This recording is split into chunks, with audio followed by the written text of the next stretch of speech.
Go earn your own, Joanne. That's what my father said. Not unkindly, even.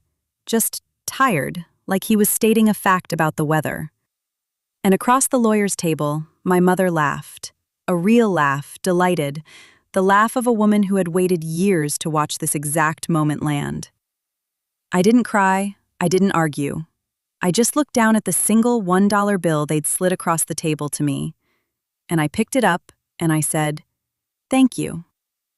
My sister Kendra had just been read her inheritance, $2.4 million, in front of everyone, in the lawyer's dry, official voice. My parents had beamed, and then they had turned to me and slid $1 across the table. A literal single dollar, because my grandfather's will asked for it to be a physical bill placed in my hand. My mother leaned in, still smiling, and said to the whole room, "Some kids just don't measure up. It's nobody's fault. It's just true." Everyone at that table braced for me to break, to shout or beg or knock over a chair, or at the very least to cry, the way the disappointing daughter is supposed to when her family finally puts a number on her in front of everyone. The number was $1. Instead, I folded the dollar in half and I put it in my wallet, and I said, "I'll keep this, actually." Now, I know how that sounds. The overlooked daughter taking her $1 insult and saying thank you like a fool. But here's what my mother didn't know. There was one more thing in that lawyer's folder. A letter in my grandfather's own handwriting that he had asked, in writing, notarized, to be read out loud in that room, after the money, in front of everyone. 40 seconds into that letter, my mother stopped laughing. And she never really started again. My name is Joanne Hale, and to understand what that dollar was actually worth, I have to take you back 4 years, to the morning my grandfather fell, and I found out exactly how much my family had decided I was worth, and exactly how wrong they were about who got to decide. Now, 4 years ago, I was a high school teacher. I taught business and shop in a town 2 hours north, and I was good at it, and I thought that was going to be my whole life. I liked it. I liked teenagers, which most people find suspicious. I liked the moment a kid who'd been told he was stupid his whole life finally cut a clean dovetail joint and looked at it like he'd built a cathedral. I was 43, single, settled, and I had made a quiet peace with being the daughter my family didn't think about much. Because that was already the arrangement, long before the dollar. In my family, there was Kendra and there was me. Kendra was the one who did well.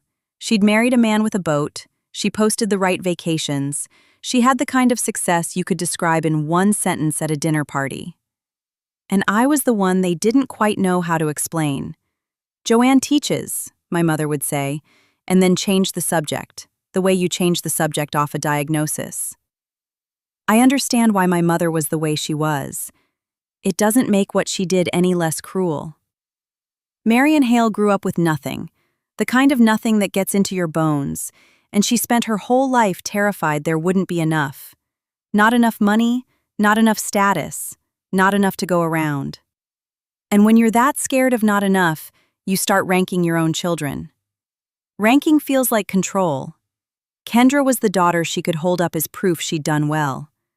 I was the daughter she'd decided to stop worrying about, which sounds like freedom but is actually just being set down and forgotten. I'll give you my mother in one object. When I was 9, I won the county spelling bee, a real trophy, gold plastic, my name on a little plate. I ran the whole way home to show her. She was on the phone with her sister, talking about Kendra's dance recital, and she held up one finger for me to wait. I waited. I stood in the kitchen holding my trophy for 40 minutes. When she hung up, she looked at it and said, "That's nice, honey, put it in your room." I put it in my room. I put it on the shelf, and I looked at it every night, and slowly it stopped meaning I won and started meaning nobody came. I still have it. It sits on a shelf above the register at the store now, next to the framed dollar. 2 trophies from the same family if you think about it. both of them worth more than anyone gave them credit for. And Kendra. My sister is the easiest one to hate and the least deserving of it.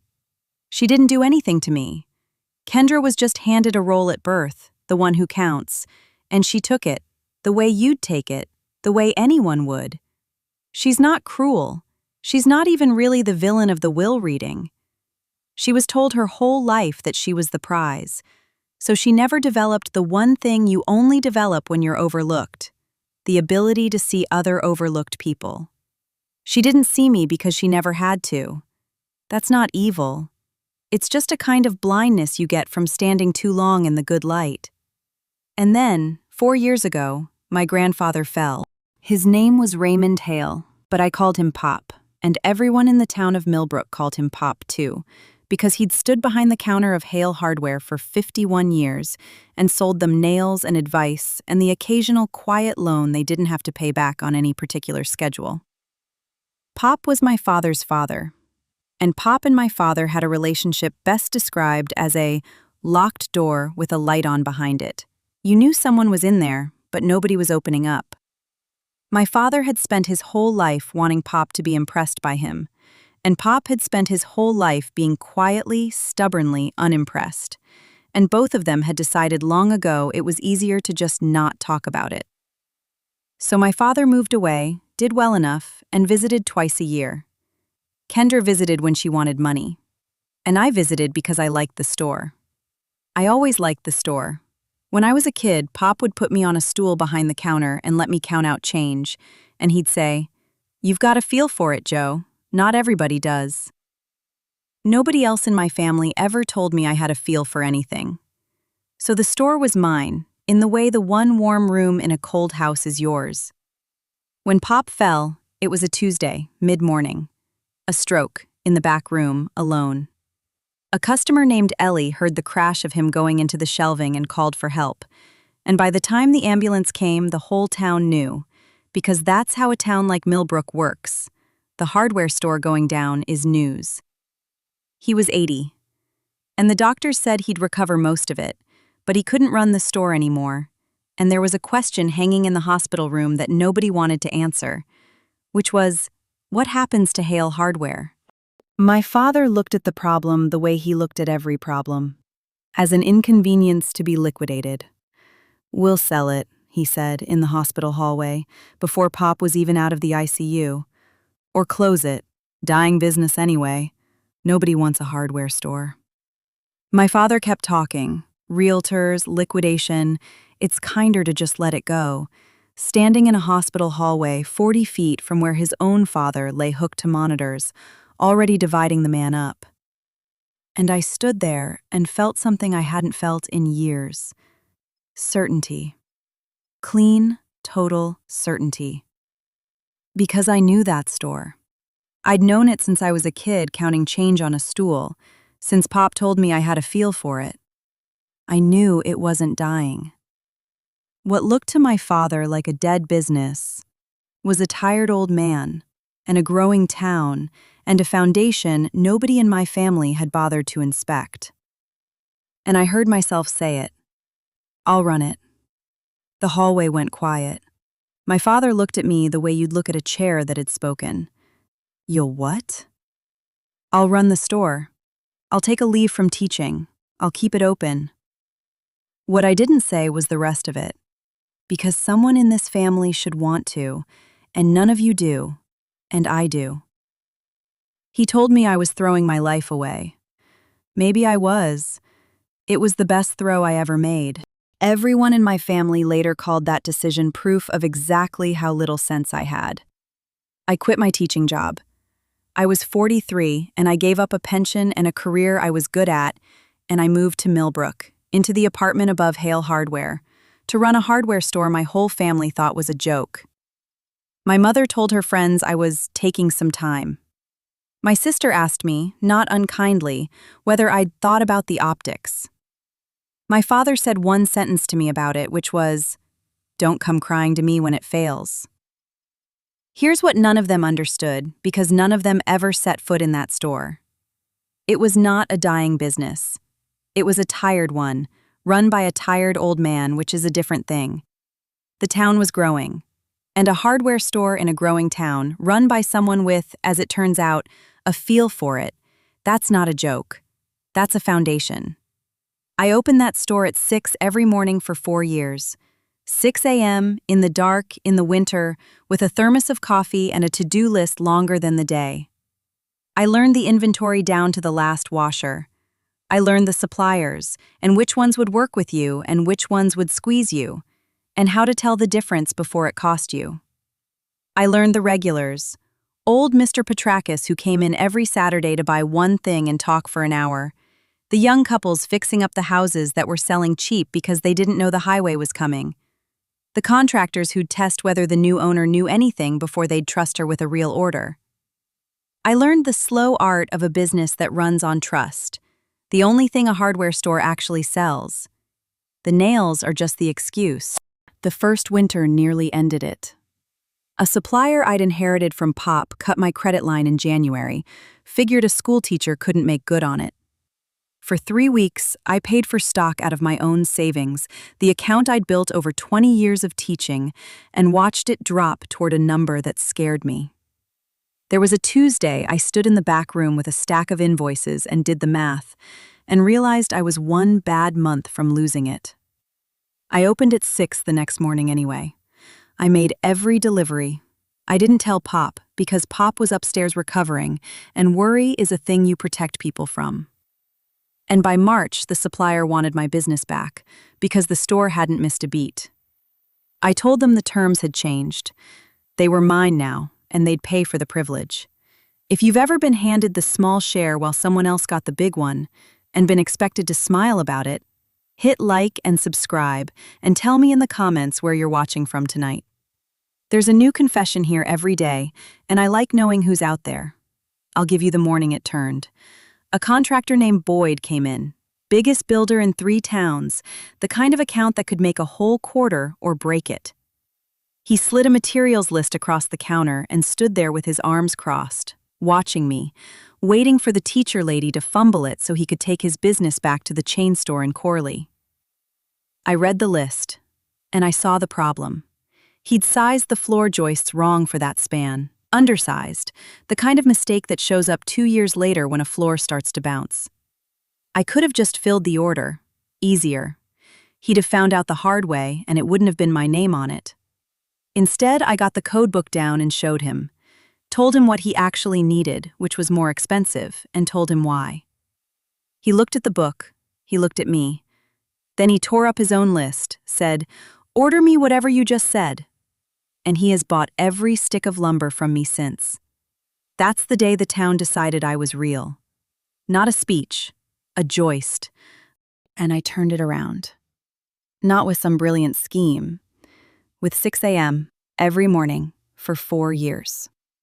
Within 2 years, the store was making real money, more than it had made in a decade.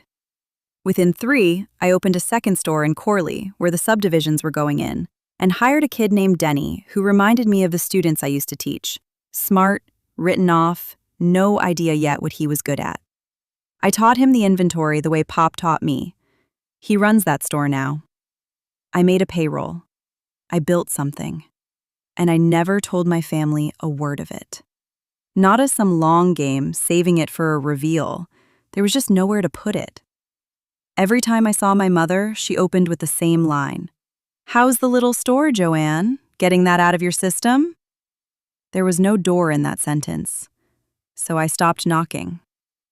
I drove back to Millbrook and opened the store at 6, and I let them keep their version of me. It cost me nothing to leave it standing. And I took care of Pop. This is the part that matters more than the store, and it's the part my family never saw. And it's the reason for everything that happened at that table. Pop recovered enough to live, but not enough to be alone. The stroke took the strength out of his right side and some of the steadiness out of his hands. And it took away the one thing he'd never been without, which was the ability to run his own store on his own terms. So for 4 years, I was the one. I made his breakfast every morning. Eggs overcooked the way he liked them, which I told him daily was a crime against eggs. It became our joke, 4 years of it, and we never got tired of it. The last good morning before the second stroke, he ate his eggs and said, "You finally learned to ruin them right." I keep that. It's the nicest thing anyone in my family ever said to me, and it was about burnt eggs. I drove him to his appointments and sat in waiting rooms doing the store's books on my knee. I learned to help him with the things a proud man hates needing help with, in a way that let him keep his dignity. Once, at the cardiologist, a nurse asked if I was his daughter, and before I could answer, Pop said, "No, better. She's the one who stayed." He said it flat, like a fact, and went back to his magazine. I had to go stand in the hallway for a minute. In the evenings, we'd sit up in the apartment, ball game on low, and he'd tell me stories. The town, my grandmother, the 51 years behind that counter. He remembered which families he'd carried through hard winters and never mentioned it. He remembered the day the supermarket came in and everyone said the hardware store was finished. It wasn't. A supermarket doesn't know your name. And somewhere in those 4 years, Pop said the thing my father was too proud to ever say. One night, out of nowhere, "I was hard on your dad, taught him love had to be earned. Then he went and taught it to you girls." He looked at his hands. Being unimpressed with a child, that's the quietest cruelty there is. I did it. Can't take it back. At 82, he was doing the work my father will go to his grave refusing to do. And I heard it, because I was there. There's a night I keep. Pop couldn't sleep, pain in his shoulder, the bad one, and I sat up with him at the kitchen table at 2 in the morning. He pulled out an old cigar box, not the store's, his own, the lid worn soft at the corners from 50 years of hands. It was full of photographs. My grandmother, young, squinting into a sun that set before I was born. My father as a boy, maybe 8, before he learned to be cold, actually laughing at something outside the frame. And under all of them, one of me. Maybe 6 years old, on the stool behind the counter, tongue between my teeth, counting change into careful stacks. I'd never seen it. I didn't even know he'd taken it. "Kept that one where I could see it," Pop said. "You had the face of somebody who was paying attention. Nobody else in this family ever had that face." Then he closed the box and told me to go to bed. I didn't. I sat there at that kitchen table until the light came up, holding a photograph of myself that somebody had chosen, 40 years ago, to keep. That's the whole thing about showing up. You're the one in the room when the important things finally get said. One evening, I remember it exactly. It was late fall, the store was closed, and we were up in the apartment, and the game was on with the sound down. He was quiet for a long while. And then he said, without looking at me, "Joe, your family's got you all wrong. You know that, don't you?" I said what I always said. "It's fine, Pop. I'm used to it." And he turned and looked at me, and he had a look on his face I had never seen in my life. Something between anger and grief, an old man's fury that has nowhere left to go. "It is not fine," he said. "Don't you say that to me. I have watched them do it to you for 40 years, the same thing they did to your father, this family's one talent, deciding a person's worth when they're too young to argue, and then never looking again." His hand was shaking, and not from the stroke. "It is not fine, and I am going to do something about it." I said, "Pop, don't get worked up, it's not worth it." And he said the thing I've thought about every day since. "I'm not going to do it the loud way," he said. "If I stand up and tell them they're wrong about you, they'll just find a way to make even that your fault. That's what they do. You fight them loud, you lose, because loud is their game." He tapped the arm of his chair, once, with one finger. "So I'll do it the quiet way, the way they can't argue with, the way that's already done before they even know it started." He looked back at the game. "You just keep opening the store at 6, let me worry about the rest." I thought he was just an old man talking, angry on my behalf, and that he'd forget it by morning. He didn't forget it. He'd already started, I just couldn't see it yet. Here's what I knew, and this matters. Here's what I didn't. About 2 years before he died, Pop asked me to drive him to run an errand. Wouldn't say what. Had me drop him at the corner of Main and 3rd and walk the last block himself, slow, with the cane he wouldn't use in front of anyone he knew, so I wouldn't see where he was going. I thought he just wanted to feel independent, and I let him, because that's what you do for a proud man. You let him keep the parts of himself he can still carry.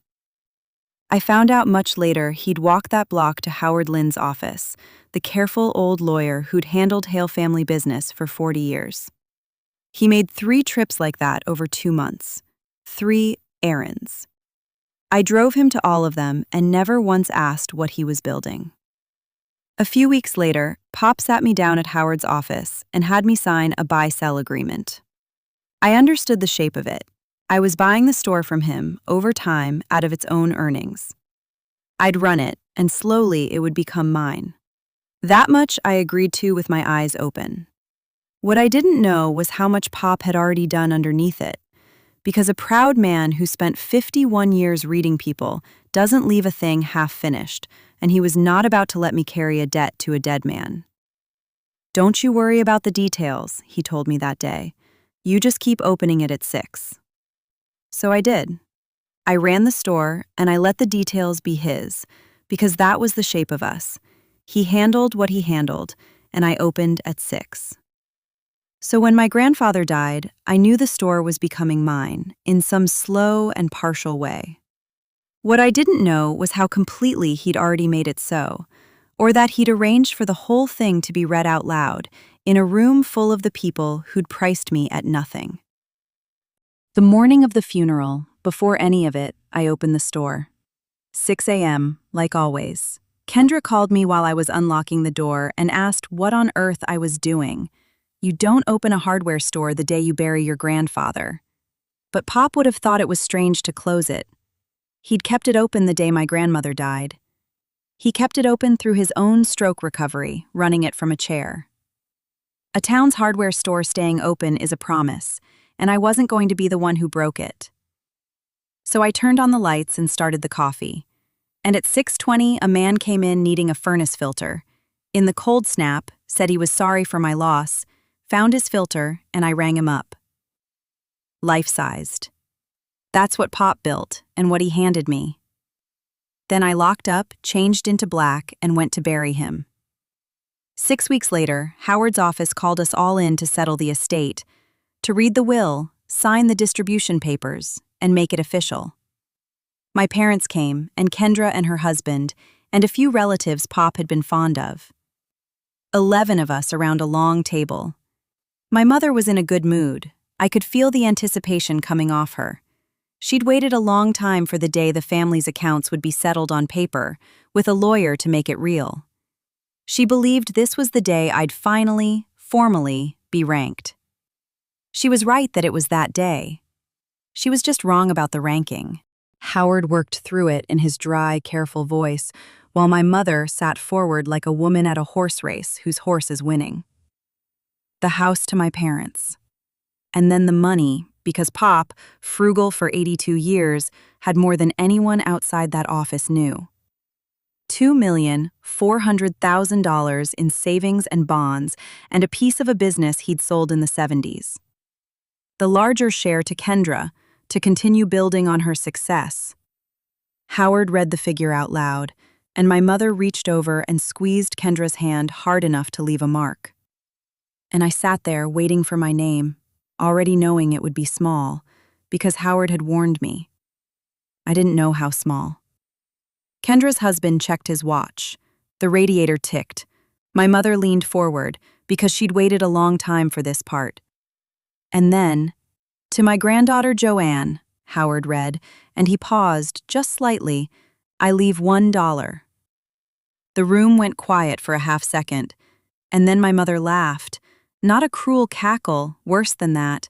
A light, delighted, genuine laugh. The laugh of a woman whose entire worldview has just been confirmed on legal paper by a dead man. Her daughter Joanne, the teacher, the one who threw away her career to run a dying hardware store, had just been valued by her own grandfather at $1. Of course she had. It was everything Marion had always believed, stamped and notarized. And Howard slid a single-dollar bill across the table to me. I learned later that Pop had left specific instructions it be a physical bill, a real, folding dollar placed in my hand. He wanted the object there, as small and as insulting as my family would need it to be. My father cleared his throat and said, "Go earn your own, Joanne." Gently, like advice. My mother, wiping her eye, said to the whole table, "Some kids just don't measure up. It's nobody's fault. It's just true." Kendra, I'll give her this. Kendra looked uncomfortable, looked down at her own check, shifted in her seat. But she didn't put it down. Nobody ever puts it down. And I picked up the dollar, and I folded it in half. And I put it in my wallet next to my store key. And I said, "I'll keep this, actually." And I meant it in a way none of them understood yet. My mother was still enjoying herself when Howard Lind cleared his throat. "There's one more item," he said. Raymond was very specific. He left a letter in his own hand, and he asked that I read it aloud in this room, after the will, in front of everyone. He put the request in writing. He wanted witnesses. My mother's smile flickered just slightly, the first crack in it. "A letter," she said. "How sentimental." He was very clear, Howard said, and he took out a single sheet of paper, unfolded it, and began to read my grandfather's words in his dry, steady, lawyer's voice. "I'm not going to give you the whole letter. Some of it belongs to me. But I'll give you the part that stopped my mother's laughing, because that part was never really for me. It was for them." Pop wrote that he loved his family, even the ones who'd made it hard, even the ones in that room who were about to wish he'd kept his mouth shut. He wrote that he'd spent 51 years behind a counter, and that a counter teaches you one thing better than anything else: how to tell, in about 10 seconds, the difference between a person who walks in wanting something and a person who walks in wanting to be there. He wrote that it was the most useful skill he ever learned, more useful than anything they taught him in school, and that he had used it at the very end on his own family. And that the results had surprised no one less than him. And then Howard read this, and I watched it cross the table like a cold front. "You will have noticed by now that the store is not in this will. That's because the store is not mine to leave. I sold it to Joanne 2 years ago, and then I forgave the balance she still owed and transferred the land into her name, free and clear, and Howard has every paper to prove it, so don't waste his time or yours. I did it on purpose, and I did it quietly, because I have watched this family mock that girl for the one true thing she ever did: show up at 6 in the morning, every morning, for 4 years, and ask nothing for it. You all decided a long time ago what Joanne was worth. You were wrong. And the thing about being wrong quietly is that someday somebody reads it out loud." I was not calm when Howard read that, because that was the moment I understood the details Pop had told me not to worry about. I'd signed a buy-sell agreement, yes. I'd known I was slowly buying the store. What I hadn't known was that Pop had quietly closed it out, cleared the balance himself, folded in the 4 acres, finished it completely so that when he died there was no debt, no partial claim, nothing half done for my family to pick at. Not a store I was still paying off. A store that was, cleanly and entirely, already mine. He knew if he told me, I'd have argued or tried to give it back. So he let me carry the small version and quietly handled the rest. And now it was being read out loud in a room full of witnesses, and there was nothing anyone could do. Howard read the last of it. Pop wrote that he wasn't angry. Anger was a young man's fuel, and he'd run out of it. He just wanted the record corrected, once, out loud, where it couldn't be spun or softened over Thanksgiving. "You can't unhear a thing," Howard read. "That's the only inheritance I care about leaving her." My mother had stopped hearing it somewhere in there. She was looking at me across the table, and her face was doing something I'd never seen it do in 47 years. It was recalculating. And I want to tell you it felt like triumph. It didn't. It felt like watching someone realize too late that they'd thrown away something they could have simply had for free the whole time. Here is where I did the thing I'd decided, in the car on the way over, that I would do, if the letter said what I hoped it would say. Because I'd known about the letter. Howard had told me it existed, though not what was in it. And I'd decided that if Pop had really seen me, I wasn't going to just sit there and let it be a document. I was going to answer it. So when Howard finished reading and the room was silent, I stood up. I reached into my coat pocket. My mother flinched. I think she thought I was reaching for a document, another folder, a lawyer's trick. It wasn't. I took out a key. An ordinary brass key on a worn leather fob, the key to the front door of Hale Hardware, the key I'd carried in my pocket every day for 4 years. And I set it on the table, in the middle, where the check had been, where the dollar had been. It made a small sound against the wood. Nobody said anything. "I've opened that store at 6 for 4 years," I said. "I'll open it at 6 tomorrow." I looked at my mother, past anger now. "I'm keeping the dollar, not because it's a lot, because it's the moment I stopped waiting for you to know what I'm worth." And then I picked the key back up, because it was mine, and I had a store to open in the morning, and I pushed in my chair. Kendra caught me in the hallway. My sister, still holding her check with both hands like it might blow away, her heels loud on the tile behind me. For a second, neither of us said anything. A water cooler gurgled, and then she said, quietly, "I didn't know he sold you the store, Joe. I swear I didn't know." And I believed her because it was true, and because Kendra had never once in her life been let in on a plan.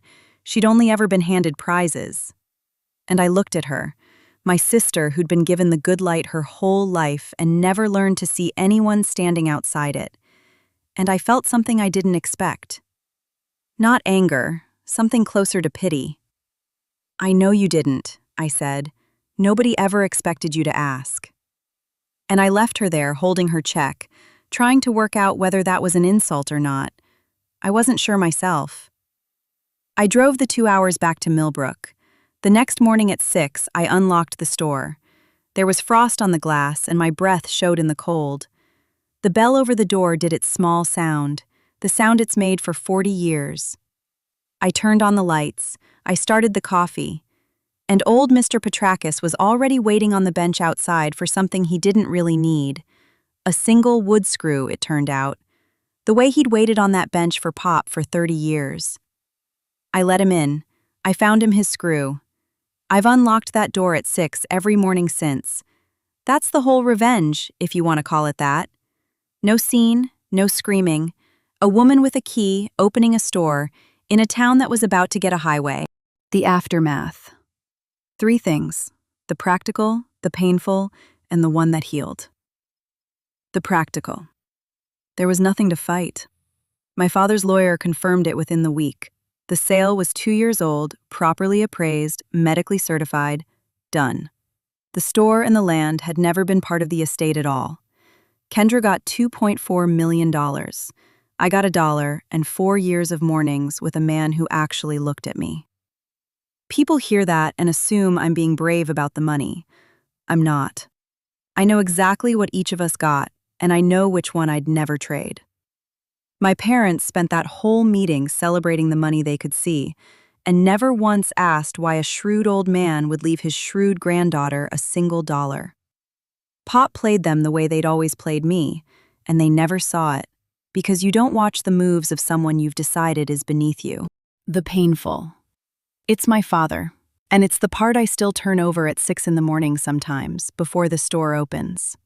It's my father specifically, because a week after the reading he called me, which he never did. In my whole adult life I could count his phone calls on one hand. And in his stiff, buttoned-up way, he as much as told me the truth. "That store," he said, "you did a real thing with it, Joanne. I didn't think you had it in you." And I waited because, God help me, at 47, I still thought maybe this was the door finally opening. Then he said, "Your mother's very upset. You should call her." And he hung up. He'd seen me, that was the thing.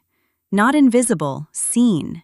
He'd watched me build something out of nothing, and he said so once.